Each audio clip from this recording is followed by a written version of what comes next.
Act 1, Scene 5 of Macbeth, initiates at Inverness, Macbeth's castle, where Lady Macbeth is reading a letter from her husband. This letter communicates Macbeth's encounter with the witches and their prophecy that he shall become king.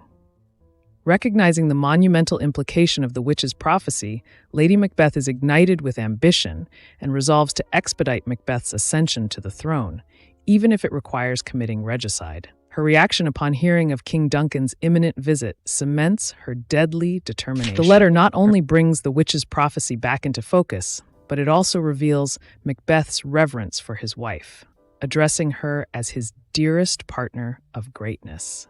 This delineates Lady Macbeth not merely as an accomplice, but as a pivotal figure in the subsequent unfolding of events. Analyzing Lady Macbeth's soliloquy following the reading of the letter reveals her complex character.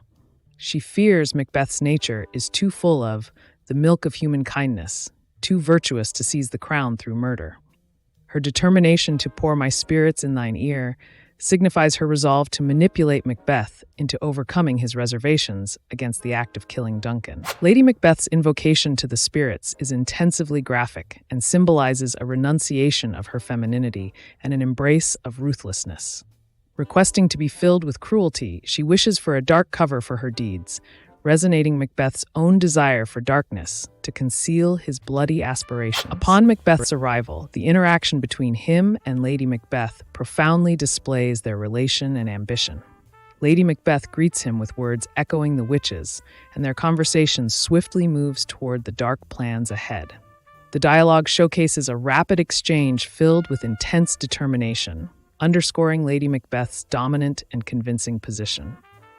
She advises Macbeth to maintain an appearance of innocence while hiding their malevolent intentions, a metaphor encapsulated in the advice to appear as the innocent flower, but be the serpent underneath. The scene ends with Lady Macbeth assertively taking charge of the plans to murder Duncan, indicating a role reversal where she assumes the characteristics traditionally associated with masculinity, decisiveness and aggression.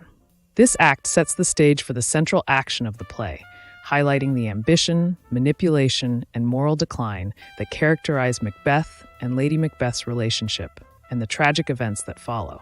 This scene is seminal in establishing Lady Macbeth as one of Shakespeare's most formidable and enigmatic female characters, showcasing her chilling resolve and the dynamic of power between her and Macbeth.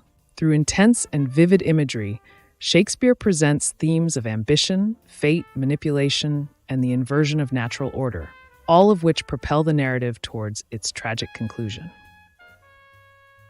Thanks for watching this Bookly Crash Course video. Make sure to check out my channel for the complete chapter-by-chapter summary playlist.